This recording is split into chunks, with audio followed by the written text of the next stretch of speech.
예, 오늘 우리 에베소서 5장 22절에서 33절, 특별히 이제 32절 말씀으로 중심으로 해서 우리가 그리스도와 교회의 큰 비밀, 그리스도와 교회의 큰 비밀이라는 말씀의 제목으로 말씀을 좀 나누려고 합니다. 지난 주부터 우리가 이제 그 웨스트민스터 지난 고백, 이제 그 남편과 그 아내, 남편과 아내, 그러니까 이제 결혼을 통해서 이제 남편이 되고 아내가 되지 않습니까? 그래서 그 참 이 굉장히 참 중요한 주제죠. 굉장히 참 중요합니다. 아무리 강조를 해도 그죠? 그래서 결혼과 또 이혼이라고 하는 그런 이제 그 장을 통해서 우리가 말씀을 지금 살피고 있는데, 오늘 두 번째 시간으로 우리가 이제 그 결혼이라고 할 때에 이게 이제 하나님께서 만드신 제도이다 보니까 하나님을 알지 못하고서는 그죠? 또 이제 그 하나님을 인정하지 않으면은, 그러니까 믿음이 없으면, 예수님을 섬기는 믿음이 없으면 이게 참된 가정을 이룰 수가 없으니, 그러니까 참된 가정을 이루지 못하면은 우리 뭐 모든 사람들이 잘못된 그런 인생, 힘든 인생을 살아갈 수밖에 없는 것이죠. 그러고 보니까 이게 얼마나 중요한 주제입니까, 그죠? 근데 참 우리가 안타깝게도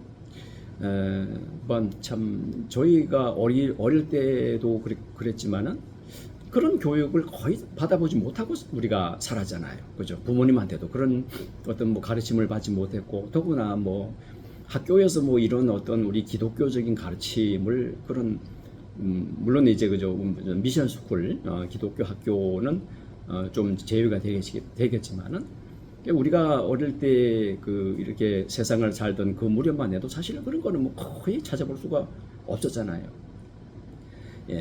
더구나 우리나라는 기독교, 그죠?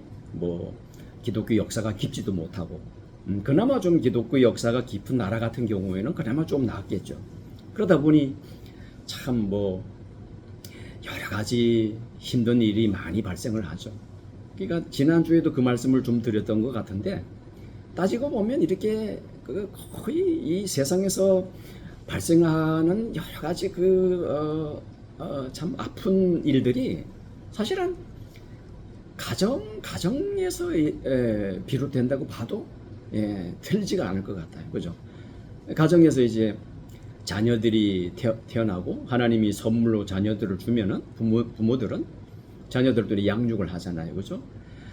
이제 뭐 하나님의 선물이지만은, 또 이제 부모들이 또 어떻게 그 자녀를 양육하느냐에 따라서, 그러면 또 그 자녀가 사실은 그 영향이 아주 크다고 봐야 되죠, 그죠? 그 자녀의 인생이 어찌 보면 참 그 부모의 그 양육, 교육이 절대적이라고 볼 수도 있을 것 같습니다. 그러고 보면 또 그 자녀들이 또 사회에 나가서, 그죠?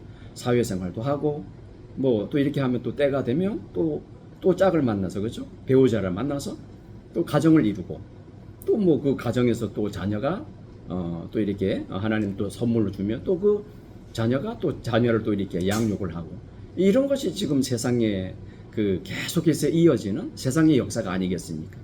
자, 그런데 문제는 이게 뭐 정말 하나님께서 처음에 의도하셨던 것처럼 창세기 2장에서 처음 우리 인류의 조상을 하나님께서 만드시고, 그렇게 해서 처음에 그 아름다운 상태, 죄가 전혀 없고 아주 그 조화롭고 아름다운 그 상태를 유지하고 이어갔더라면은 오늘날의 세계는, 저와 여러분은 아주 행복한 지금 세상을 살아가고 있겠죠, 그죠? 그런데 그러지 못했잖아요. 그러니까 결국에 가서 여러분, 이 문제도 가정의 문제, 결혼의 문제, 그리고 또 아픈 어떤 그 이혼의 문제, 뭐 이혼뿐만이겠습니까, 그죠? 여러 가지 경우가 있을 수 있잖아요. 뭐 아픈 사별도 있고 그 여러 가지 그 케이스가 있지 않겠어요? 이런 일들이 왜 이렇게 아픈 일들을 겪어야 하는지, 그것은 결국에 가면은 뭘로 연결이 되나요? 죄 문제로 연결이 되는 거죠. 예, 아담과 하와의 그 죄. 예, 사실 또 그건 또 우리의 죄죠, 그죠? 우리 고스란히 그 죄를 물려받기 때문에 또 우리의 죄이기도 합니다. 그러니까 그 죄라고 하면은 탐욕이죠, 욕심. 예, 그다음에 이제 하나님 없이 살려고 하는 거, 그죠? 예, 하나님을 떠나서 독립을 하려고 하는 거. 하나님의 그 말씀과 하나님의 뜻은 전혀 무관하게 내 뜻을 펼치려고 하는 거, 내 마음대로 살아보려고 하는 그게 죄잖아요. 그러니까 결과적으로 이렇게 해서 하나님을 모르고 예수님을 알지 못하면 결코 그 인생, 그 가정, 그죠? 제 아무리 자기가 원하는 가정을 이루었다고 하더라도 거기에는 진정한 행복, 진정한, 그죠? 평안, 진정한 그 삶이 있을 수가 없는 것이죠. 그러니까 자, 우리가 참 어찌 보면 이 귀한, 이 중요한 이 참 가정, 결혼이라고 하는 이 주제를 참 뭐 어찌 보면 참 저나 여러분이나 좀 많이 늦기는 했지만, 그죠? 많이 늦었죠. 예, 우리 뭐 두 분, 우리 안수 집사님, 또 우리 권사님, 이렇게 가정을 이루기 전에 참 이 중요한 주제에 대해서 미리 좀 공부를 했더라면, 그죠? 그런 생각이 좀 많이 들 수가 있을 것 같아요. 그리고 또 뭐 오경 권사님도 마찬가지일 것 같아요. 뭐 저도 마찬가지죠. 저도 이 주제에서 벗어날 수 있는 사람은 아무도 없을 것입니다. 그죠? 이 너무나도 중요하거든요. 그래서 우리가 오늘 이제 두 번째 시간인데, 오늘은 그래서 에베소 5장에 여기 참 이 말씀 읽어보면 참 그 좀 부담이 되기도 하고, 어떻게 이렇게 할 수 있어? 이거 우리 두 분 권사님은 이제 이제 아내 된 입장에서 아니 어떻게 복종을 해? 복종이라고 하는 거는 여러분 굉장히 강한 뉘앙스가 풍기는 그런 이제 단어잖아요, 그죠? 뭐 순종도 아니고, 이건 복종이라 그러면은 그냥 그야말로 토달지 않고 이유되지 않고 그냥 무조건적인 어떤 그런 거 아니겠습니까? 근데 어디 아내들뿐만 그렇습니까? 오늘 말씀 보면 몇 절이죠? 남편들도 그러잖아요. 이와 같이 25절에도 남편들, 28절에도 남편들, 남편들도 마치 아내 사랑하기를 예수님이 교회를 사랑하시고 교회를 위해서 자신을 주셔서 교회가 생겼잖아요. 예수님이 이제 십자가 보혈로 말미암아 그걸 통해서 교회가 생긴 거잖아요. 교회가 탄생을 했잖아요. 예수님처럼 사랑하라고 하니 뭐 여기에서 이거보다 더 큰 게 뭐가 있어요. 가장 큰 사랑이죠, 그죠? 그러니까 이게 아내들에게만 해당되는 것도 아니고, 그렇죠. 그러면 만일에 둘 중에 어느 한쪽에게 만일 하나님 이런 거를 요구하신다 그러면 불공평하죠. 그건 불공평하죠. 예. 한쪽에서 무조건 그냥 희생만 해야 되고, 한쪽에서는 그냥 그 사랑을 받기만 한다고 하는 거는, 이거는 뭐 바람직한 가정이 아니잖아요. 그러니까 하나님께서 그러실 수가 없는 거죠, 그죠? 이 과거에 우리나라도 가부장적인, 뭐 지금도 그죠? 지금도 좀 가부장적인 그런 사고 방식을 가지고 계신 분들이 좀 있어요. 좀 연세가 많으신 분들 중에 보면. 근데 과거에는 굉장히 심했잖아요. 우리나라도 이제 유교 사회였고, 그러다 보니 그 어떤 가정의 그런 아주 질서가 엄격했잖아요, 그죠? 그러니까 뭐 그 무렵에는 그야말로 뭐 부인이라고 그럴까요? 여성 측의 아내된 입장에서는 거의 뭐 절대 복종해야만 하는 가부장적인. 사실은요, 이러한 문제는 뭐 사실은 알고 보면 우리나라만 그랬던 건 아니에요. 우리 이쪽 아시아, 뭐 중국이나 일본이나 우리나라와 같은 뭐 이런 아시아 쪽만 그랬던 것이 아니고, 과거에는 뭐 대부분 이제 저쪽 유럽의 그쪽 큰 나라에서도 대부분 그러했습니다. 거의 이제 여성 측에서 참 심하면은 마치 종살이 하는 듯한 그런 삶을 인류가 살아왔거든요. 근데 그 얼마나 불합리합니까, 그죠?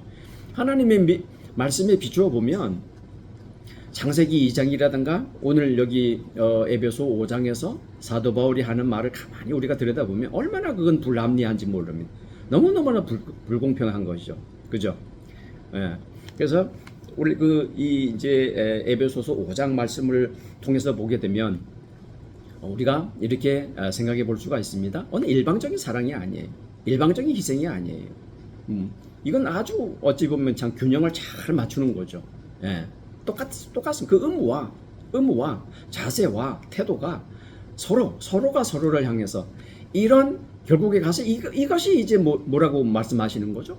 이게 바로 예수님께서 모범을 보여주신 사랑이다. 그렇게 말하는 거죠. 그래서 22절 보면은 32절에 이 비밀이 크도다 그러잖아요. 참 여러분 가정을 이루고 그죠?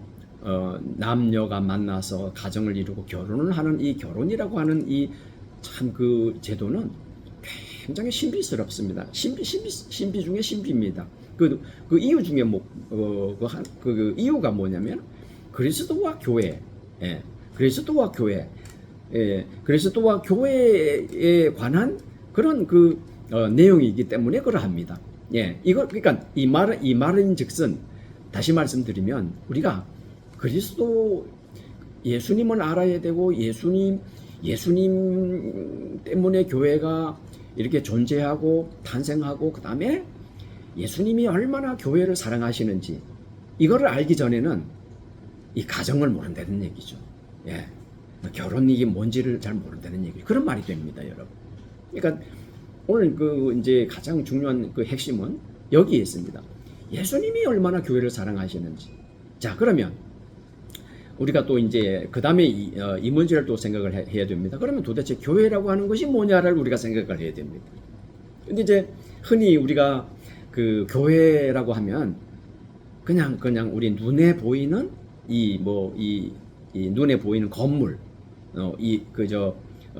예수님을 믿는다고 하는 사람들이 모이는 어떤 그 모임, 단순하게 그것만 생각하기가 쉽거든요. 그런데 여러분, 교회라고 하면 여러분 이제 그 헬라어에서는 이렇게 표현을 합니다. 그 에클레시아 이런 말을 쓰는데 그 에크라고 하는 것은 이제 밖으로 또 밖에서 그다음에 그 클레오라고 하는 칼레오라고 하는 그 뜻은 뭐냐면 부르다, 밖으로 부르다 이런 뜻이 되는 거죠. 그러니까 그 세상에 많은 사람들이 살아가잖아요, 그죠? 아시아 쪽에서도 많은 사람이 살고 있고 지금까지 인류 이 세상에 삶을 살다간 그 사람들은 얼마나 많고 현재도 얼마나 많고 그죠? 또 앞으로도 많을 것이겠잖아요. 그 많은 사람들 중에서 하나님이 불러냈다라고 하는 뜻이죠. 부르심을 받은 사람들. 그러니까 여러분, 교회는 꼭 우리가 유념을 해야 될 것이 절대 이 건물이라고 하는 이런 이 눈에 보이는 이 장소적인 개념을 우리가 버려야 됩니다. 그거는 교회가 될 수가 없어요. 그건 교회가 아니. 이건 이 건물이 거룩할 수는 없잖아요, 그죠? 그럼 뭐가 교회냐? 밖으로 이제 부르다. 밖으로 불러낸 사람들을 말하는 거죠. 그러니까 누구죠? 누구를 믿는 사람들인 거죠? 예수님을 믿는 사람들이거든. 누가 불러내셨죠? 누가 불러내? 하나님이 불러내, 그죠? 그래서 우리가 지난번에 공부할 때 그것을 보고 소명이다. 소명, 콜링, 콜하다 이러잖아요. 콜택시 그러잖아요. 콜은 부르다라는 뜻이잖아요, 그죠? 우리를 불렀거든요. 불러냈거든요. 콜링, 소명, 부를 소자, 그죠? 그러니까 부르심을 받은 사람이 교회인 것이지. 하나님으로부터 그 세상의 많은 사람들 가운데서 부르심을 입은 사람들이 모이니까 뭐가 되는 거예요? 그게 교회가 되는 거죠. 그러니까 결국은 우리 한 사람 한 사람이 교회인 것이에요. 교회라고 하면 여러분 성령이 존재해야 됩니다. 성령이 임해야 됩니다. 그래야 기본적으로 그게 교회가 되는 것이지. 교회는 왜냐하면 기본적으로 거룩하거든요. 그 거룩은 사람들이 애써서 힘써서 헌금을 많이 하고 기도를 많이 하고 성경 지식이 뛰어나가지고 그래서 거룩해지는 걸 아니잖아요. 그래서 거룩은 하나님으로부터 오는 겁니다. 그죠? 거룩이 이제 성화라 그러잖아요. 거룩을 성화라 그럽니다. 어떻게 우리가 성화됩니까? 더러운 죄인이 예수님의 피를 힘입어서 그 구속의 은혜를 힘입어서, 그죠? 그 예수님으로부터 그 피를 적용받는 사람이 이제 그 칭의, 그죠? 이신 칭의, 거룩해지고 깨끗해지고, 그리고 그 이후에 이제 성령이 오셔야 우리가 깨끗해질 수가 있는 것이지. 그래야 그게 교회가 되는 거거든요. 거룩하지 못하고 예수님의 피가 없고 십자가가 없는 교회는 교회라고 볼 수가 없는 거죠, 그죠? 그러니까 결국에 가면 저와 여러분이 교회가 되는 겁니다. 할렐루야. 그런데 이 결국에 가서 이 32절 이 말씀은, 이 비밀이라고 하는 거는 예수님이 도대체 교회를 얼마나 사랑하셨으면, 즉 다시 말씀드려서 하나님의 자녀 저와 여러분을 얼마나 사랑하셨으면 목숨까지도 내놓으시겠냐고요. 세상에 이거보다 더 큰 사랑은 없죠. 예수님도 그런 말씀 하셨거든요. 사람이 친구를 위해서 목숨을 버리면 이것보다 더 큰 사랑은 없다고 말씀을 하시거든요. 그 예수님은 당신을 두고 하신 말씀이에요. 자신이 죽기까지 사랑하신 거죠. 자, 그런데 교회라고도 불리는 우리한테는 이름이 참 굉장히 많습니다. 성도도 되고, 그죠? 성도도 되고, 하나님의 자녀도 되고, 뭐 하나님의 백성, 여러 가지로 표현하잖아요. 요한복음에 보면 양이라고도 말씀하시고, 예수님을 목자라고도 하시고. 근데 참 이런 하나님이 이렇게 우리의 그 이름을 붙여준 것이 굉장히 중요한데요. 거기에 다 아주 중요한 내용이 들어있는 거거든요. 예수님이 목자라 그러시고, 또 우리는 양이라 그러시고. 예. 그 중에 우리가 지난주에 그 말씀을 우리가 살펴봤나요? 하나님이 우리의 남편이 되시거든요. 예. 그 다음에 예수님은 또 우리에게 신랑이 된다고 그러시거든요. 그러니까 남편과 신랑이라고 하면은 이건 뭡니까? 사랑을 가장 드러내는 그런 관계를 말하는 거잖아요. 우리가 예수님의 신부가 되는 거죠. 예수님이 신랑이 되신다면은 또 구약 성경에 그런 호칭이 나와요. 개념이 나와요. 이스라엘 백성에게 하나님은 나는 너에게 신랑이 된다고 말씀을 하세요. 여러분 잘 아시겠지만은 신랑과 신부는 이제 한 가정을 이룬 거잖아요. 왜 뭐하러 가정을 이루어요? 같이 살려고 하는 거잖아요. 그죠? 같이 사는 것이 목적이잖아요. 쭉 이제 그 결혼식을 하고 나면은 신랑과 신부의 이제 인연을 맺게 되면은 그 이후로부터 한 집에서 한 가정을 이루고 계속해서 살아가는 것이 목적이잖아요. 그러니까 우리 하나님께서 이스라엘 백성에게 나는 너희들에게 남편이다라고 말씀하신 그 뜻이 뭘까요? 나는 내가 너희들과 함께 살고 싶어. 너희들이 내 백성이야. 더욱 직접적으로는 이제 우리가 한 가정을 이루어서 같이 살자. 그런 뜻이에요. 할렐루야. 같이 살자라는 거예요. 하나님이 남편이 되면은 그러면 도대체 이스라엘 백성들은 그 하나님과 도대체 얼마나 같이 살게 될까요? 여러분 생각해요. 하나님과 같이 산다? 그러면 한 100년 사나? 100년밖에 못 살겠어요, 여러분? 얼마나 살겠어요? 얼마까지 살겠어요? 영원까지 사는 거죠. 할렐루야. 그러니까 정말 이 하나님이 도대체 이스라엘 백성에게 나는 너희 남편이다 이 말씀하시는 거는, 이거는 알고 보면은 이런 복이 어디 있어요? 이스라엘 백성이 뭐 일부러 노력해가지고 하나님의 남편이 될 수 있습니까? 말도 안 되는 소리죠. 말도 안 되는 소리죠. 그거는 그냥 누가 하셔야 되는 일이에요. 하나님이 하셔야 되는 일이에요. 할렐루야. 여러분, 우리 신약시대는 그러면 우리는 뭐 해당이 안 됩니까? 거의 같은 개념이에요. 왜? 예수님 우리 보고 그렇게 말씀하시거든요. 예수님 우리 신랑 된다고 말씀하시거든요. 그러면은 자동적으로 우리는 뭐가 되죠? 신부가 되는 거거든요. 그래서 교회를 그리스도의 신부라고 부릅니다. 교회를 그리스도의 신부. 그럼 교회가 그리스도의 신부 된다. 그래서 예수님이 죽은 거예요. 그래서 교회가 예수님의 신부가 되기 때문에, 신랑 되시는 분이기 때문에 신부를 위해서 기꺼이 죽을 수가 있었던 것이죠. 신부니까. 신부가 뭐예요? 내가 사랑하는 존재 아닙니까? 그게 신부잖아요. 사랑한다면 죽을 수도 있는 거죠. 그게 신랑이잖아요. 그게 신부잖아요. 그래서 예수님이 죽으신 거예요. 그런데 중요한 거는 그 교회라고 하는 것이, 예, 제가 방금도 말씀드렸지만 무슨 건물입니까? 예수님이 뭐 이 건물 때문에 죽었습니까? 아니잖아요. 누구 때문에 죽었어요? 저와 여러분을 위해 죽은 거잖아요. 할렐루야. 왜? 우리가 그분의 신부이기 때문에. 신랑이 신부를 위해서 죽는 거죠. 자, 우리가 그러니 자, 생각해 보면 이 원리, 바로 이 원리를 말하는 거예요. 지금 이 에베소서 5장에서 사도 바울이 아내들이여, 자기 남편에게 복종하라. 그다음에 또 남편들에게도, 그죠?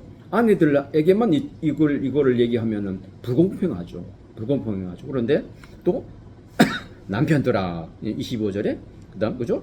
28절에도 이와 같이 똑같이 하라는 거죠. 남편들도 자기 아내 사랑하기를 자기 자신과 같이 하래요. 그러니 이거는 나처럼, 내 몸처럼 막 사랑하고 아끼라고 하는 말은 이거는 말 다 한 거죠. 그 다음에 이제 아내들에게는 복종하라라고 하는 거는, 이거는 이거보다 더 크게 표현할 수는 없는 거죠. 그러면서 뭐라고 그러죠? 교회가 그리스도에게 하듯, 예, 아내들도 범사에 자기 남편에게 복종하라. 이렇게 말하는 거거든요. 그러니까 바로 이러한 이제 부부 연합, 부부 사랑의 이러한 원리가 가장 중요한 것이 뭐냐면은 32절입니다. 이게 이제 비밀이라고 그러는데, 바로, 예, 예수님이 교회를 위해서 죽었듯이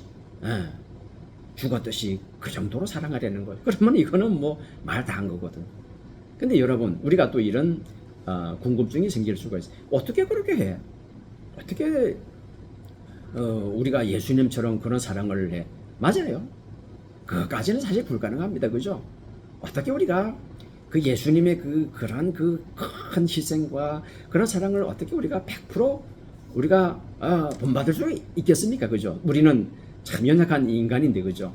그런데 중요한 것은 뭐냐면 그 정도의 그 정도의 결심과, 할렐루야, 그 정도의 각오와 그 정도의 어떤 그 정신을 아주 그냥, 예, 확실하게 아주 그거를 딱 모범으로 삼으라 이러는 거죠. 본을 삼으라. 예수님을 딱 그냥 이렇게 하나의 딱 모범으로 삼아서 아주 그렇게 힘을 쓰고 아주 그걸 모범으로 삼고 노력을 하고 헌신하고, 바로 그거잖아요. 다른 거 아니잖아요. 이 희생이잖아요. 예수님의 희생. 그죠? 사랑, 희생. 이걸 본받으라는 거죠. 이게 32절에서 말하는 비밀이라는 거예요. 그러니까 결국에 가면 결론적으로는 예수님을 모르면, 하나님을 모르면 참다운 가정을 이룰 수가 없어요. 참된 남편이 될 수가 없고, 예, 참된 아내가 될 수가 없죠. 왜? 그거 모르면은 결국에 남는 게 뭐죠? 결국에 뭐가 남아요? 나의 욕심이 남고, 그죠? 내 목적을, 내가 그냥 어떤 목적을 딱 세워두고 그 목적을 위해서 내가, 그죠? 이제 아내를 좀 나쁘게 말하면은 이용하는 것밖에 더 되겠습니까? 그죠? 내 목적을 딱 하나님의 뜻이 아니고 하나님도 모르고 예수님도 몰라버리면은, 그 다음에 나의 나의 목적, 나의 그 욕심을 딱 세워두고 거기에 맞춰서 그냥 이용하는 것밖에 더 되겠냐고요. 그죠? 자, 재미난 말씀을 좀 제가 하나 해드릴 건데, 제가 아는 어떤 분이, 또 제가 이제 좀 이 나이 되도록 이제 혼자 산다는 걸 알고 부탁을 해요. 이제 크리스천 모임. 이제 거기는 이제 저처럼 오랜 동안 가정을 이뤄보지 못한 사람들도 있고, 또 이혼의 아픔, 사별도 있을 수가 있고, 여러 가지 싱글이죠, 그죠? 이제 혼자 살아가면 싱글인데, 그런 모임이 있다고 그래. 그래서 근데 거기가 이제 크리스천 모임이니까, 그래도 예배도 있어야 되고, 또 예배가 있으면 또 누가 좀 말씀도 좀 전해줄 사람이 필요하다고 그러면서 제가 혼자인 걸 알고 독시 목회자인 어떻게 또 알고선 그걸 또 좀 와서 좀 이제 좀 말씀을 좀 전해달라는 거예요. 그래서 굉장히 궁금하더라고. 그런 데가 있어요? 참 신기하다. 그러면서 그 한번 쫓아가 봤잖아요. 쫓아가 보니까 아유 꽤 돼요. 그런 분들이 전부 다 크리스찬들이죠. 근데 이제 뭐 사별자도 있고 뭐 이별의 아픔을 가지고 있는 사람도 있고 또 뭐 이제 뭐 그러니까 이제 늦도록 결혼을 못해서 만 원이라 그리고 만 원이라 그러잖아요. 그것도 만 원이라고 부르더라고. 만 원자도 있고 별의별 사람 다 있는 거죠. 예, 뭐 아주 연세가 많은 분들도 있고 좀 젊은 층들도 있고 가보니까 그런 게 있더라고요.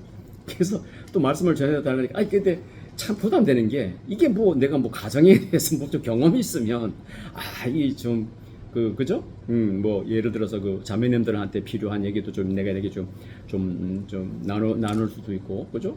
또 형제들한테도 좀 필요한 얘기를 좀 이렇게 나눌 수 내가 그런 경험이 없다 보니까 굉장히 부담이 되더라고요. 근데 뭐 또 부탁을 하니까 그 목사가 뭐 어디 가서 말씀 전하는 게 가장 큰 사명이잖아요. 그래서 그냥 순종하는 마음으로 가서 말씀을 이제 좀 전한 그런 좀 경험이 있는데, 예.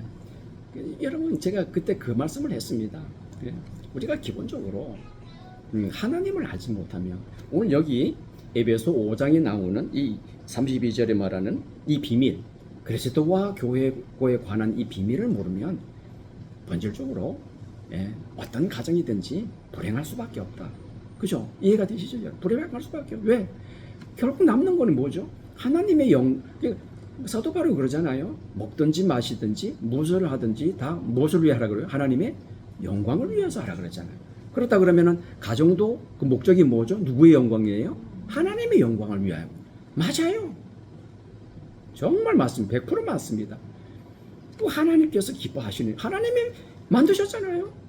가정이라고 하는 제도를 하나님이 만드셨는데 하나님 기쁘시게 하기 위해서 하나님 만드신 제도잖아요. 그러면은 가장 중요한 게 그겁니다, 여러분. 하나님을 아느냐 모르느냐. 하나님을 안다고 그러면 왜 하나님이 이렇게 가정을 목적이 뭐지? 왜 우리가 그 가정을 이루어야 되지? 하나님의 영광을 위해서. 하나님의 영광을 위한다고 하는 게 뭐예요? 오늘 에베소서 5장이 바로 그거 아니에요? 하나님의 영광을 위한다면 그 아내들은 100% 남편한테 복종할 수 있죠. 왜 못합니까? 내가 사랑하는 남편인데. 맞아요. 이게 가능해요. 가능합니다. 남편들 가능해요. 내 몸인데 왜 못 아껴주겠어요? 왜 사랑 못 하겠어요? 그죠? 근데 이 원리가 뭐라고요? 예수님이 교회를 사랑하듯이, 할렐루야, 신부된 이 교회를 예수님이 사랑하듯이 그것만 본받으면 가능하다는 얘기예요. 근데 이게 안 되니까, 가정에서도 그 자녀들한테 이런 교육도 그만 안 시키고, 교회도 책임이 크죠.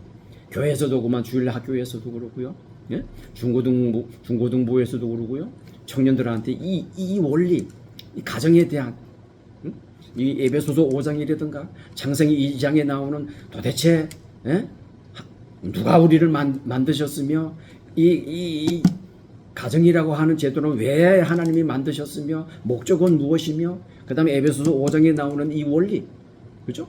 예수님이 신부된 교회를 얼마나 아끼셨는지 위해서 죽었잖아요. 죽은 거예요.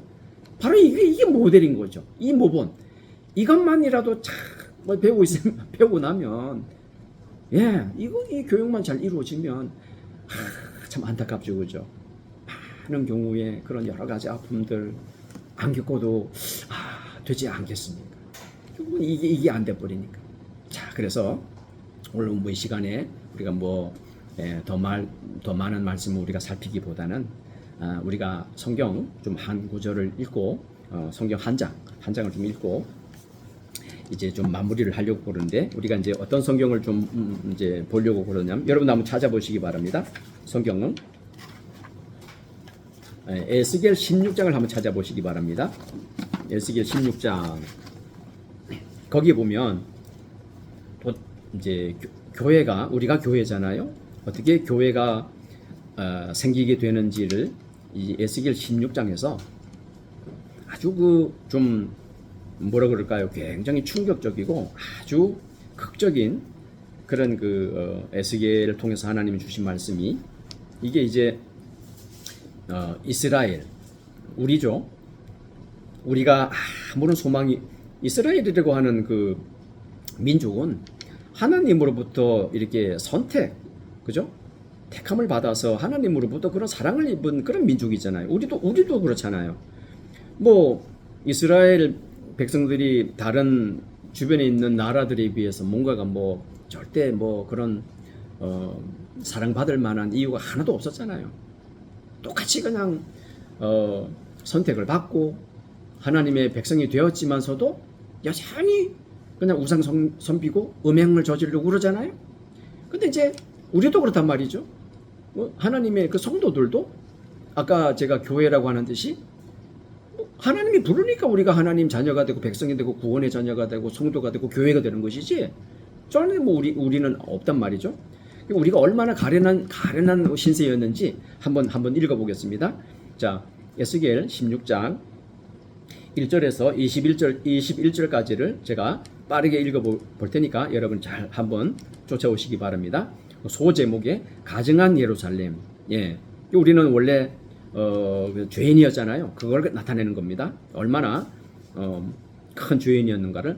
또 여호와의 말씀이 내게 임하여 이르시되 인자야 예루살렘으로 그 가증한 일을 알게 하여.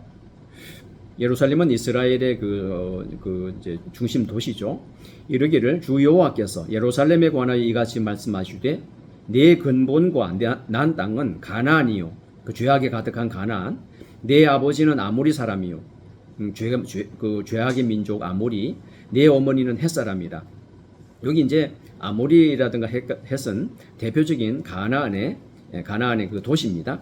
4절, 내가 난 것을 말하건대. 이게 우리를 말해주는 거예요. 네가 날 때에 네 배꼽줄을 자르지도 아니하였고 너를 물로 씻어 정결하게 하지 아니하였고 내게 소금을 뿌리지 아니하였고 너를 강보로 싸지도 아니하여. 그러니까 정결함을 받지 못했다 이런 얘기예요.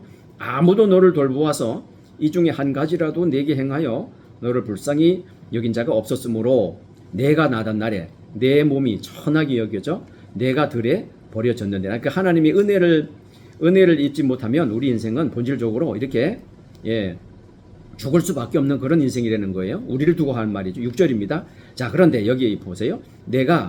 이거 하나님이 발견을 하신 거예요. 내 곁으로 지나갈 때에 내가 피투성이가 되어 발짓하는 것을 보고 내게 이르기를.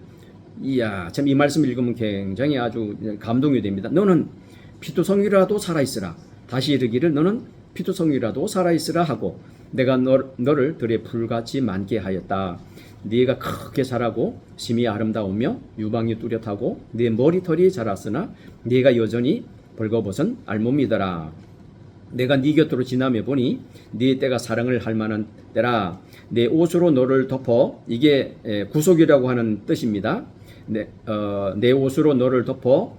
그 룻기서에 나오는 보아스가 이제 발치에 누운 룻에게 이제 옷을 덮어주잖아요. 그런 장면입니다. 그러니까 예수님이 우리 죄를 덮어주는 그런 걸 의미합니다. 그게 이제 대속입니다. 구속. 내 옷으로 너를 덮어 벌거벗은 것을 가리고 내게 맹세하고 언약하여 너를 내게 속하게 하였느니라. 주 여호와의 말이니 하나님의 자녀가 됐다는 거죠. 내가 물로 내 피를 씻어 죄를 이제 씻어 주신 거예요. 씻어 없애고 내게 기름을 바르고 성령을 부어 주시고 수놓은 옷을 입히고. 이게 뭐죠? 칭의. 우리를 이제 죄 없다. 예수님이 이루어 놓으신 대속의 은혜를 우리에게 입혀 주시잖아요. 수놓은 옷을 입히고 물돼지 가죽신을 신기고 가는 배로 두르고 모시로 덧입히고 폐물을 채우고 이렇게 그냥 온갖 화려한 거를 다 치장을 해 주십니다. 하나님이 영화를 말하는 겁니다. 팔고리를 손목에 끼우고 목고리를 목에 걸고 코고리를 코에 달고 귀고리를 귀에 달고 화려한 왕관을 머리에 씌웠나니 이와 같이 네가 금, 은으로 장식하고. 부족함이 없죠. 하나님 자녀가 되면 이렇게 부족함이 없습니다.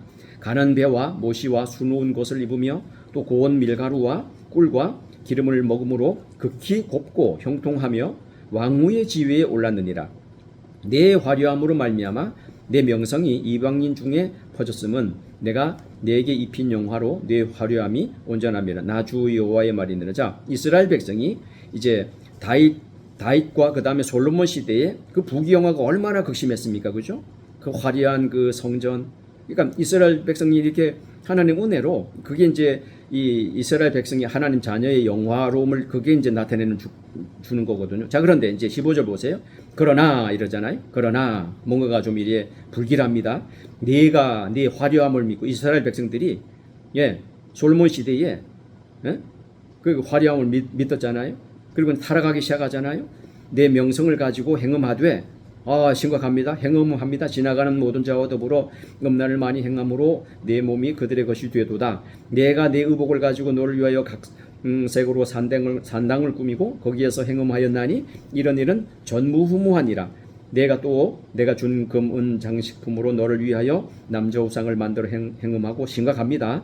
또 내 수놓은 옷을 그 우상에게 입히고 나의 기름과 향을 그 앞에 베풀며 또 내가 내게 주어 먹게 한 하나님이 주신 건데 내 음식물 곧 고운 밀가루와 기름과 꿀을 내가 그 앞에 베풀어 이제 우상 섬기는 데 씁니다. 향기를 삼았나니 과연 그렇게 하였느니라. 주 여호와의 말씀이니라. 또 내가 나를 위하여 낳은 내 자녀를 그들에게 데리고 가서 드려 제물로 삼아 불살랐느니라. 내가 내 음행을 작은 일로 여겨서 나의 자녀들을 죽여 우상에게 넘겨 불 가운데로 지나가게 하였느냐. 22절 내가 어렸을 때에 벌거벗은 몸이었고 피투성이가 되어서 발짓하던 것을 기억하지 아니하고 내가 모든 가증한 일과 음란을 행하였느니라. 이렇게 말을 합니다. 자, 이게 무슨 말씀이냐면 이스라엘 백성들이 살아온 과거 역사를 쭉 말해주는 건데 이게 결국은 저와 여러분의 역사고 교회의 역사예요. 아무 소망 없던 그래서 피투성이가 갓난 그 딸이 이제 여자아이가 길가에서 발견이 된 거예요. 근데 그 길가를 지나가던 하나님이 발견을 하셔가지고 사실은 아무 관계도 없는데 무슨 얘기예요? 우리를 자녀 삼아줄 의무가 있어요, 없어요? 없어요. 그런데 그 발견해가지고 측은지심이 생기셔가지고 하나님이 그냥 씻기고 그렇게 해가지고 이제 자기 자녀를 삼으려고 하는 목적이 뭔지 아세요? 자기 아들하고 결혼시키려고. 할렐루야. 며느리 삼으려고 그런 게야. 며느리 삼으려고. 자, 그러면 여러분 한번 질문 드려볼게요. 그 사이에 어떤 일이 일어났죠? 하나님의 은혜를 다 팽개쳐 버리고 똑같이 그냥 세상으로 나가가지고 똑같이 그냥 음행을 저지르고 우상을 섬기고 그게 이스라엘 백성이거든요. 근데 그게 우리거든요. 그러면은 또 한번 제가 질문을 드려볼게요. 그럼 하나님은 한번 정하신 하나님의 계획을 포기하시는 분이세요? 아니죠. 그럼에도 불구하고 또 다시 그 음녀가 그래서 구약 성경이 무슨 성경이냐면 호세야. 음녀. 또 지나가가지고 배가 이만큼 불러오고 그런 음녀.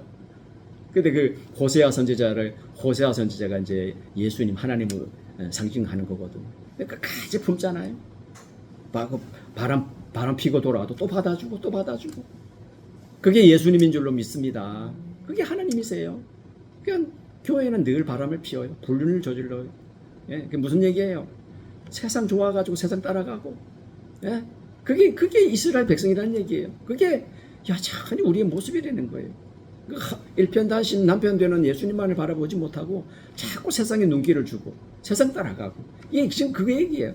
자, 그런데 하나님은 한번 정하시면 결코 포기하지 않으세요. 할렐루야. 능력이 많으셔서 과연 어떤 일이 벌어지죠? 나중에 그 호세아 성경 보면 그 창녀와 같은 이스라엘에도 또 다시 정결케 해주셔가지고 다 고치고 용서하고 그래서 마침내는 자기 사랑하는 아들하고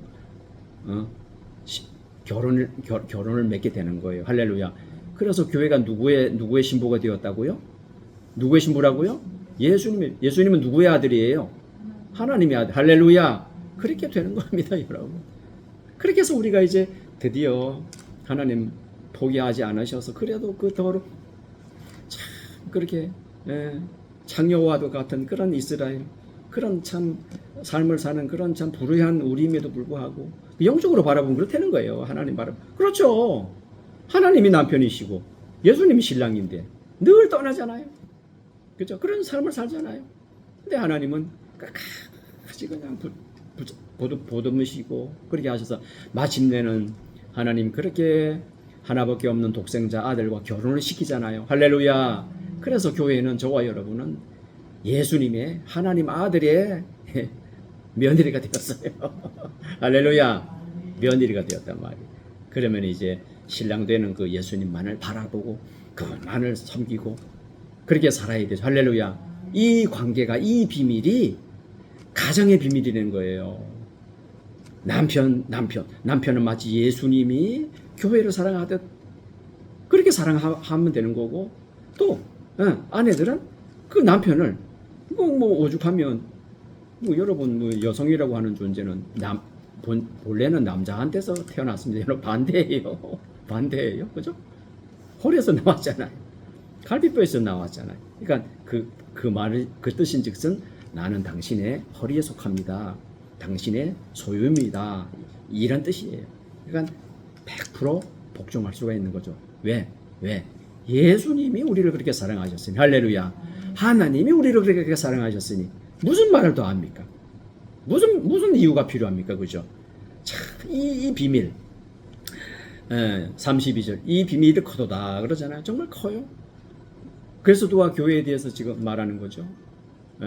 예수님이 얼마나 교회를 아끼셨으면, 얼마나 우리를 아끼셨으면 이렇게 죽으셨을까요? 당신의 몸을 대신 이렇게 버리셨을까요? 이 귀한 사랑을 생각하면 참 저나 여러분이나 우리 한국 교회에 특별히 우리가 기도해야 될 것은 여러분의 자녀, 그죠? 우리 여러분의 또 자녀의 그 또 후손, 이런 이 하나님 말씀의 이 진리, 이 비밀, 그리스도와 교회, 하나님을 알아야 되겠고, 예수님을 알아야 되겠고, 예수님 사랑을 알아야 되겠고, 여기 에스겔서에서 금방 나온 이 귀한 하나님의 사랑을 알고 나면 그렇게 살 수 있지 않겠습니까? 그죠? 뭘 못하겠습니까? 그죠? 그래서 제가 아까도 말씀드렸던 그 모임에 가가지고 그렇게 말씀을 했어요. 여러분, 에스겔서에서 나온 이 사랑을 여러분 우리가 알고 나서 여러분이 만나든지 교제를 하도록 하셔야 실패가 없는 거 아닙니까? 그래야 성공하는 거 아닙니까? 그래도 우리가 이걸 알아도 될까 말까 한 판인데, 그냥 내 이 욕심 내세우고 이것도 알지 못하고 그냥 내 목적 이루려고 그러면 그건 한낱 그거는 상대방을 이용하는 것밖에 안 됩니다. 정말 이거 예수님의 사랑을 알아야 됩니다. 그러면은 가능합니다. 내가 그렇게 말씀을 드렸어. 그렇습니다, 여러분. 오늘 말씀을 맺으면서 이렇게 우리가 결론을 맺읍시다. 그래서 결론은 하나님을 알아야 돼요. 가정이 뭔지를 알아야 돼요. 특히나 예수님을 알아야 돼요. 하나님이 나를 얼마나 사랑하시는지, 왜 가정을 만드셨고, 가정을 통해서 하나님이 어떤 영광을 받으시는지 이걸 알아야 된다. 말씀을 알아야 된다. 그러면 정말 그 가정을 통해서 여러분의 가정을 통해서 여러분의 자녀에게 주어질 그 귀한 그 가정의 은혜를 통해서 하나님이 영광 받으시고 여러분과 여러분의 그 자녀들도 참 복되고 행복한 삶을 살아가게 될 줄로 믿습니다. 이러한 귀한 이 비밀을 이제 우리가 더욱 깊이 우리가 알고, 중요한 것은 이제 우리 한국 교회에 이거 정말 믿음 가지지 않고서 이게 가능하겠습니까? 그러고 보면 참 세상에 겉으로는 이렇게 행복해 보이지만 불행한 가정들이 얼마나 우리 주변에 얼마나 많습니까? 사실 다 불행한 거죠. 그게 무슨 행복입니까? 그죠? 참된 또 가정도 아닌 것이죠. 그 외에 여러 가지 가정에 대한 말씀은 있습니다만은 그 자료는 제가 자료를 여러분에게 드리도록 하겠고, 어쨌거나 우리 그렇게 기도합시다. 우리 교회 뿐만 아니라 이제 여러분의 자녀들 또 가정을 이루어야 되잖아요. 또 여러분의 그 자녀의 자녀 후손에 이르기까지 이런 참 기도는 우리가 꼭 하셔야 됩니다. 그래서 정말 하나님이 주인이 되고 예수님이 진정한 신랑이 되는 그런 가정 되게 해달라고 기도하시기 바랍니다. 그런 한국 교회가 되기를 여러분이 기도하시기를 바랍니다. 우리 한번 기도하겠습니다.